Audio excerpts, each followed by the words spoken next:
Hello everyone, welcome back to Ninja Prep. This is Kapil Goyal, your educator and mentor for PG Physics. आज का जो video है इसमें हम discuss करने वाले हैं Dibrugarh university MSc physics entrance 2021 के पीवाईक्यूज। इसके पहले वाले लेक्चर में मैंने 2022 के पीवाईक्यूज डिस्कस किए थे। होपफुली वो वीडियो आप लोगों ने देख लिया होगा, काफी क्वेश्चंस आपको समझ में आ भी गए होंगे। तो आज का जो वीडियो है उसको कंटिन्यू करें। उसके पहले अभी तक भी आपने इस चैनल को सब्सक्राइब नहीं किया है तो प्लीज सबसे पहले चैनल को सब्सक्राइब कर लीजिए। वीडियो को लाइक जरूर करना है क्योंकि आप जैसे ही और भी लोग जो प्रिपरेशन कर रहे होंगे Dibrugarh university MSc entrance exam की, तो वहां तक भी ये वीडियो पहुंच जाएगी। जिस तरह से आप लोगों के लिए वीडियो हेल्पफुल है, उन लोगों के लिए भी हेल्पफुल होगी। और शेयर भी करें अपने फ्रेंड्स के साथ। चलिए स्टार्ट करते हैं आज का वीडियो। तो सबसे पहला जो क्वेश्चन हमें पूछा गया है, उस क्वेश्चन में हमें पूछा गया है कि विच one of the following is Hermitian. इनमें से कौन हर्मिशियन ऑपरेटर है ना, इनमें से कौन हर्मिशियन है। तो हर्मिशियन है ये बताने के लिए, उसके लिए हम क्या करते हैं, उसके लिए इसका हम डैगर निकालते हैं। तो हमारे पास एक कंडीशन बननी चाहिए A equals to A dagger. Dagger का मतलब होता है ट्रांसपोज कंजुगेट, है ना। अब अगर मैं ऑप्शन ए को चेक करूं, ऑप्शन ए को मैं चेक करूं तो मान लेता हूं कि ऑप्शन ए है, ए ऑपरेटर है और इसको मैंने लिखा डी अपॉन डी एक्स।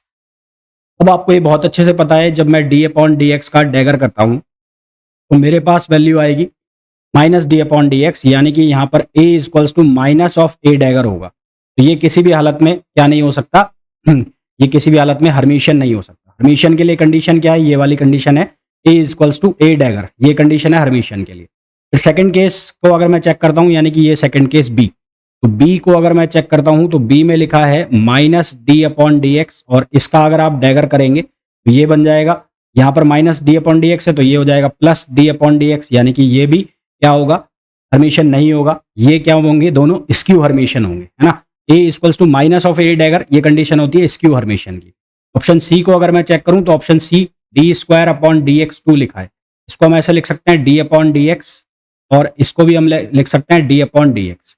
तो इनका अगर मैं डैगर करूं, इनका मैं डैगर करूं तो ये क्या बनेगा, minus D upon D x और ये भी क्या बनेगा, minus D upon D x. Minus minus खत्म हो जाएगा, यानी कि वापस से कौन सी क्वांटिटी बन जाएगी, वापस से क्वांटिटी बन जाएगी d square upon D x two, है ना। वापस से जो क्वांटिटी बन जाएगी वो बन जाएगी d square upon D x two, which is option C. तो ऑप्शन सी जो है, ऑप्शन सी जो है वो क्या होगा, हर्मिशियन होगा।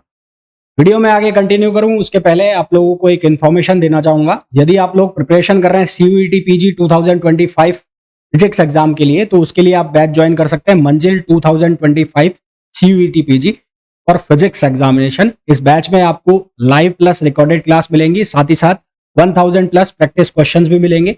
ये बैच अवेलेबल होगा Ninja prep app by Kapil sir पर, जिसे आप गूगल प्ले स्टोर से डाउनलोड कर सकते हैं। इसका लिंक आपको डिस्क्रिप्शन में भी है। साथ ही साथ अगर आप आईआईटी जैम एग्जाम की प्रिपरेशन कर रहे हैं तो उसके लिए आप बैच ज्वाइन कर सकते हैं लक्ष्य आईआईटी जैम 2025 बैच, जिसमें स्पेसिफिकली जो है वो क्लासेस रहेंगी, एक्सक्लूसिवली क्लासेस रहेंगी आईआईटी जैम के लिए, और साथ ही साथ आपकी टिफर के जो एग्जाम की प्रिपरेशन है वो भी इसमें हो जाएगी। इसके अलावा अगर आप सीएसआईआर नेट की प्रिपरेशन कर रहे हैं और गेट की प्रिपरेशन कर रहे हैं तो उसके लिए आप बैच ज्वाइन कर सकते हैं श्रेष्ठा बैच, जिसमें आपको डिटेल्ड प्रिपरेशन कराई जाएगी सीएसआईआर नेट एग्जामिनेशन 2024 दिसंबर और गेट 2025 एग्जाम की। और अगर आप केवल क्वेश्चन प्रैक्टिस करना चाहते हैं सीएसआईआर नेट एग्जाम के लिए, जस्ट एग्जाम के लिए, गेट एग्जाम के लिए, तो उसके लिए आप बैच ज्वाइन कर सकते हैं विजय श्री बैच, जो कि सीएसआईआर नेट, गेट और जेस्ट एग्जाम के लिए है। साथ ही साथ अगर आप टिफर की प्रिपरेशन कर रहे हैं तो उसके लिए भी यूजफुल होगा।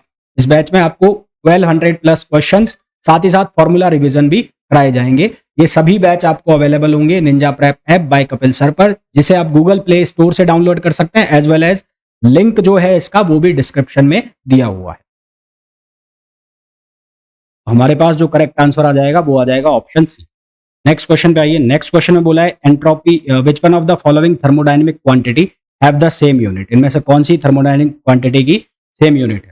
तो सबसे पहले अगर मैं एंट्रोपी की बात करता हूँ, इसकी बात करूँ एंट्रोपी, तो एंट्रोपी की जो यूनिट होती है वो होती है जूल पर केल्विन, जूल पर केल्विन डिग्री सेंटीग्रेड, है ना। और इसी तरह से अगर मैं स्पेसिफिक हीट की बात करता हूँ तो स्पेसिफिक हीट की जो यूनिट आएगी वो आएगी जूल पर केल्विन पर किलोग्राम, यानी कि ऑप्शन ए तो नहीं है, ऑप्शन ए में दोनों यूनिट में सेम नहीं आ रही। इसी तरह से इंटरनल एनर्जी की अगर मैं यूनिट की बात करूं, इंटरनल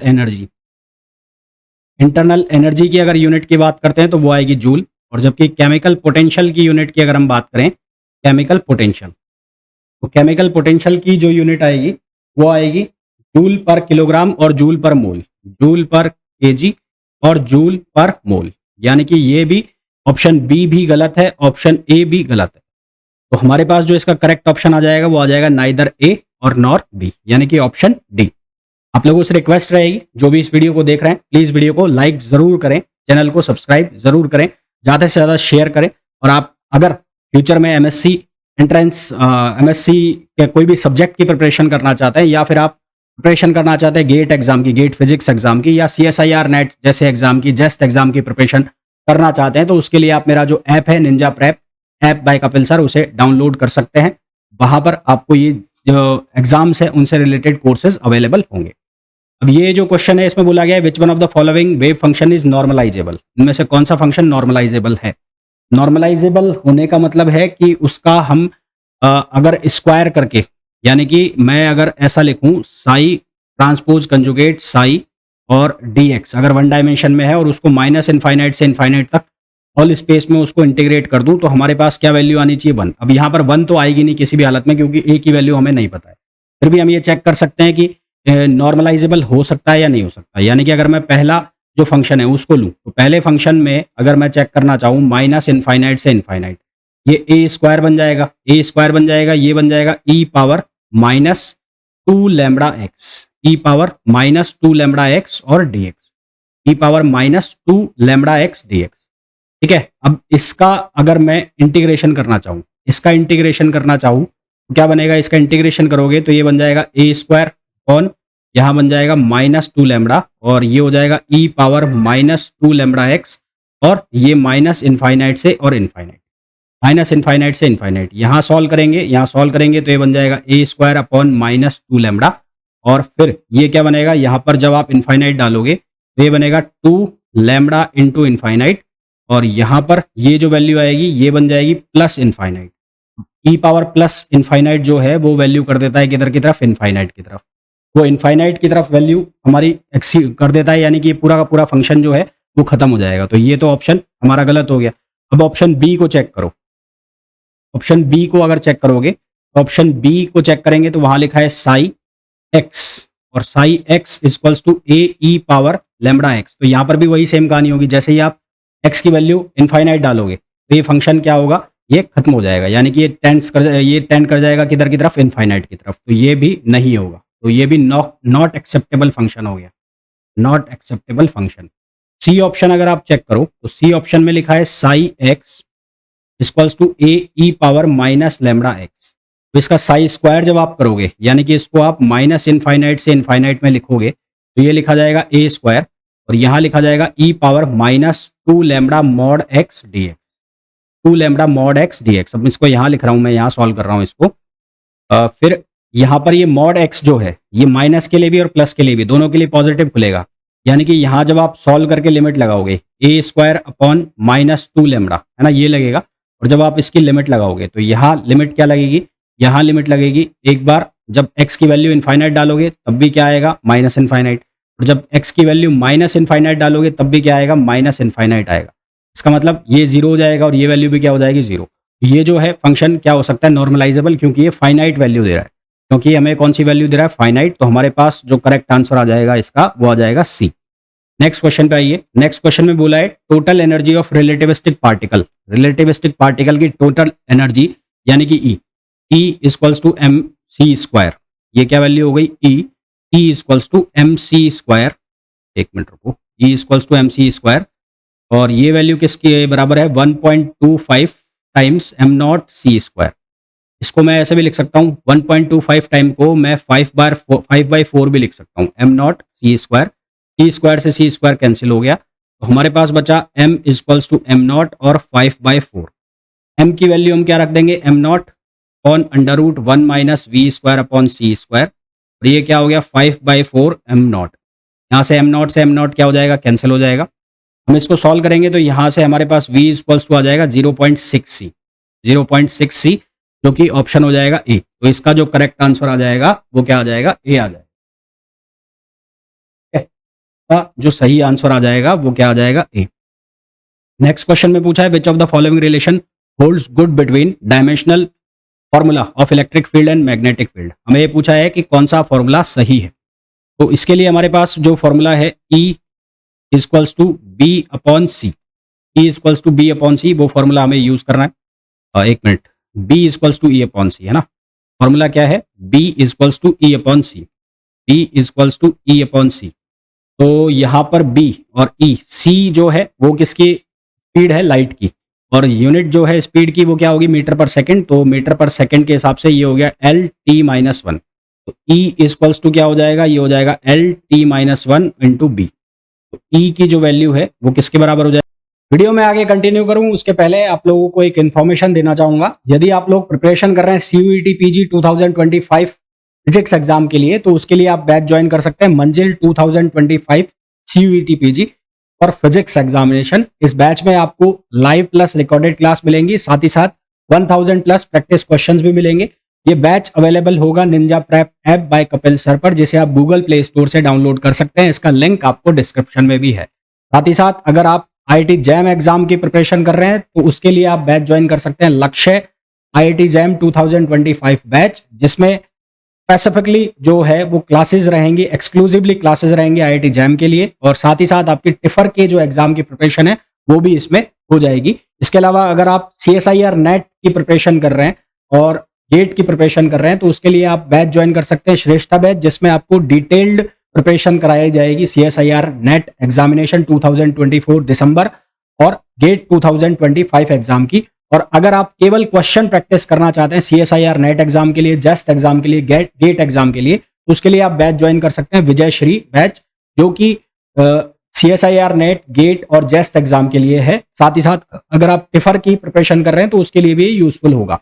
इस बैच में आपको 1200 प्लस क्वेश्चंस, साथ ही साथ फॉर्मूला रिवीजन भी कराए जाएंगे। ये सभी बैच आपको अवेलेबल होंगे Ninja prep app by Kapil sir पर, जिसे आप गूगल प्ले स्टोर से डाउनलोड कर सकते हैं, एज वेल एज लिंक जो है इसका वो भी डिस्क्रिप्शन में दिया हुआ है।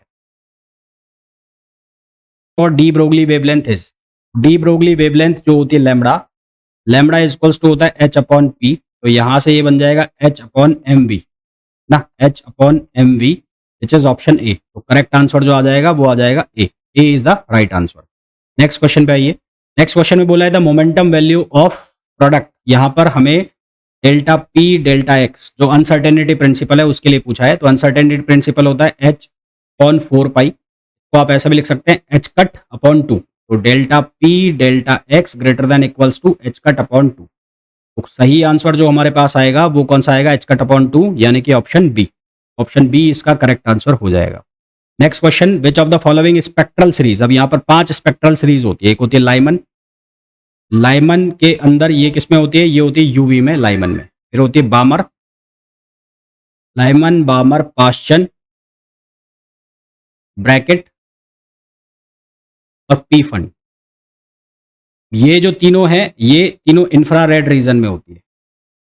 ओके, ये तीनों जो हैं ये कौन से रीजन में होती है? इंफ्रारेड में। और जो बामर है ये किस रीजन में होती है? ये विजिबल रीजन में होती है। यूवी यानी कि अल्ट्रावायलेट रेंज, अल्ट्रावायलेट जो रीजन है वो कौन सा होगा? वो होगा लाइमन का। तो हमारे पास जो करेक्ट आंसर आ जाएगा वो आएगा option A.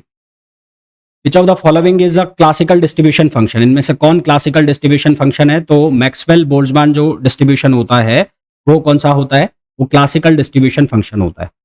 In statistical ensemble both energy and number of particles are allowed to fluctuate. Both energy and number of particles are allowed to fluctuate. The ensemble is, अब देखो हमारे पास 3 एंसेम्बल बनते हैं। एक होता है micro canonical ensemble, micro canonical ensemble, micro canonical ensemble, ensemble.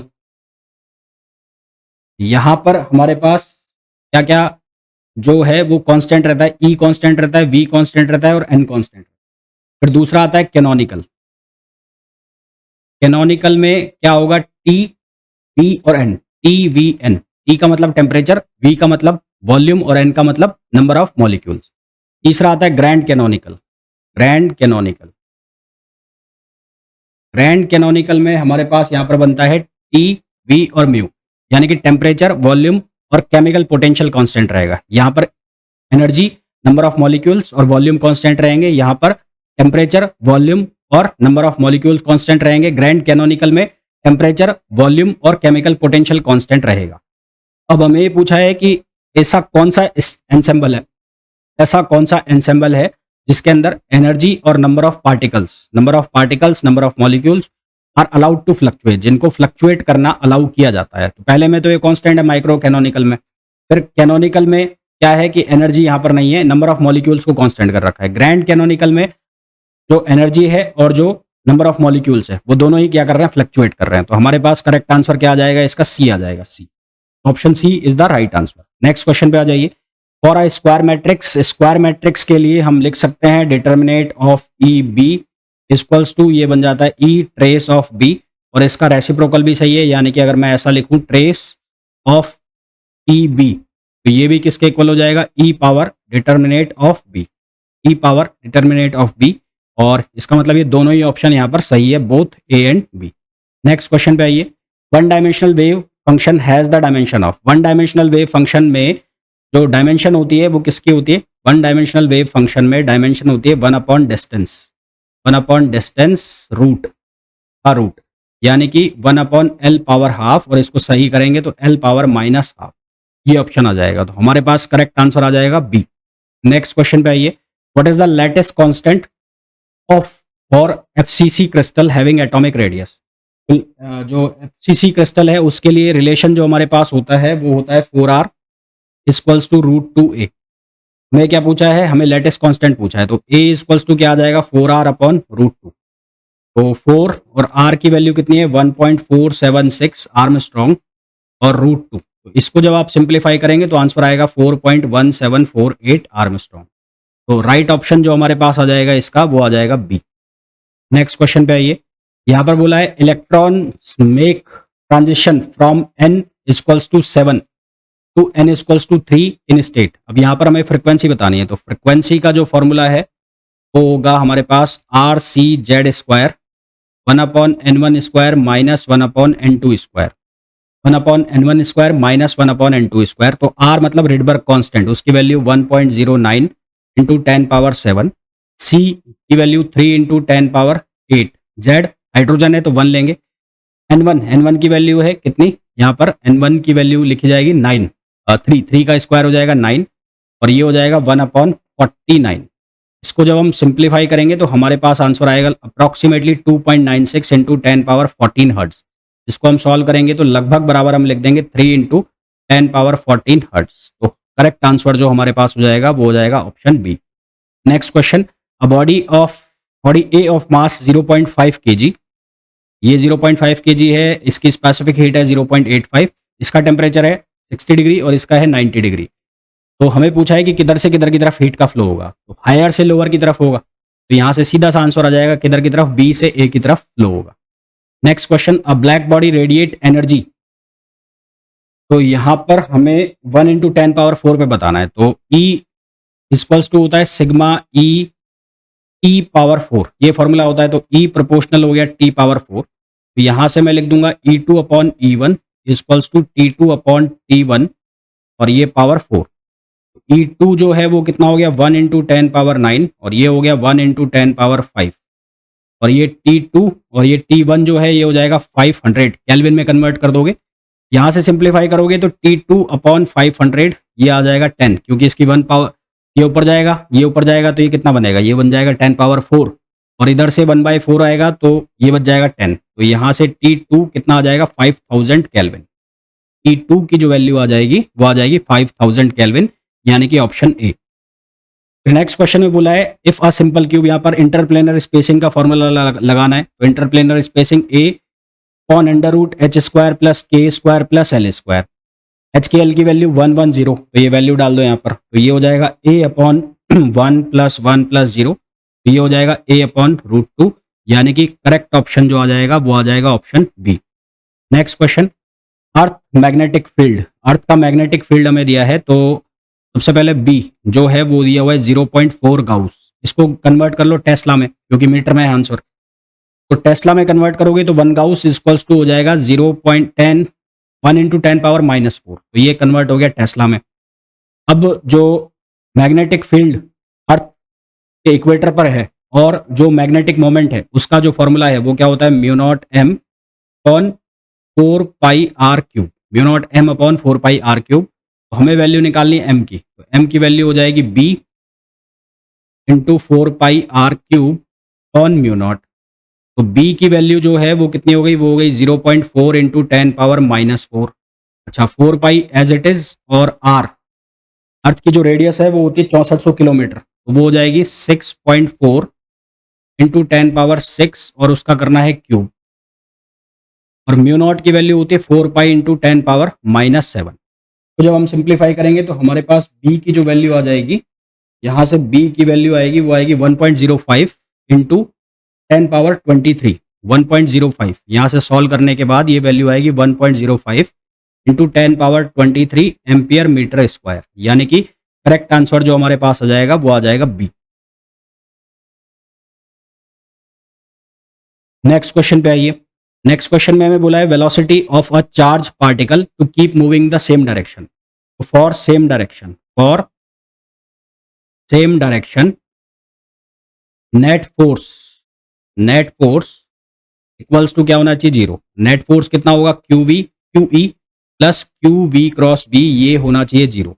तो इसको हम सिंप्लीफाई करेंगे तो हमारे पास जो आंसर बनेगा v इक्वल्स टू क्या हो जाएगा, E बाय बी, यानी कि राइट आंसर जो आ जाएगा वो आ जाएगा ए।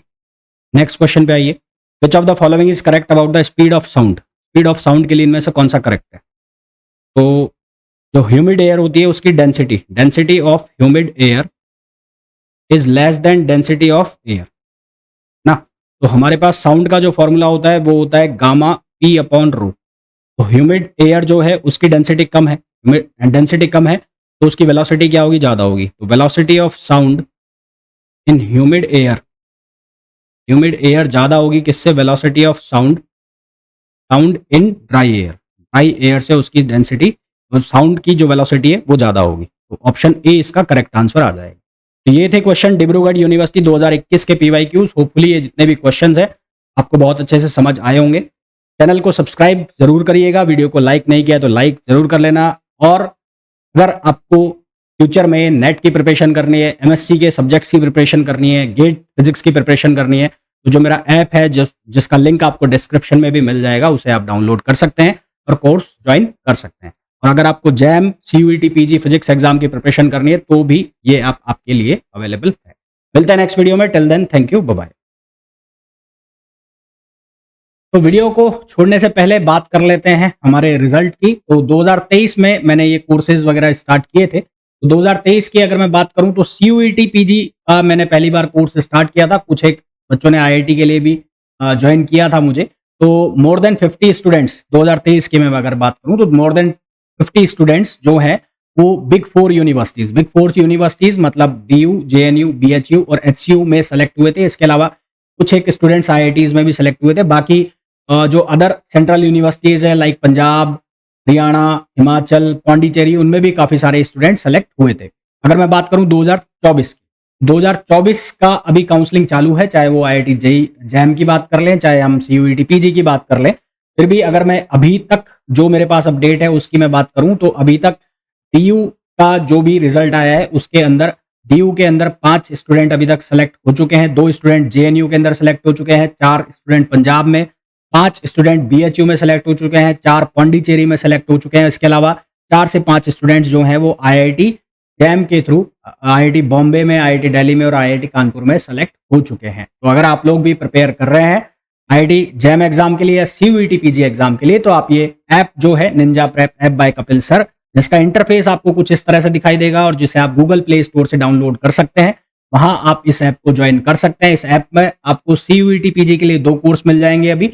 एक है विक्टर बैच जो कि 2024 का रिकॉर्डेड बैच है, जिसकी प्राइस 3800 रुपीज है, जिसके अंदर आपको जो थ्योरी सेक्शन है, क्वेश्चन सेक्शन है, टेस्ट सीरीज है, प्रैक्टिस क्वेश्चन है, वो सब अवेलेबल हो जाएगा। साथ ही साथ इस साल के लिए अगर फ्रेश कोर्स आपको ज्वाइन करना है तो उसके लिए आप मंजिल CUET PG 2025 ज्वाइन कर सकते हैं। ये बैच अभी रनिंग में है। इसके अलावा अगर आप IIT जैम 2025 की प्रिपरेशन कर रहे हैं तो उसके लिए आप ये लक्ष्य बैच ज्वाइन कर सकते हैं।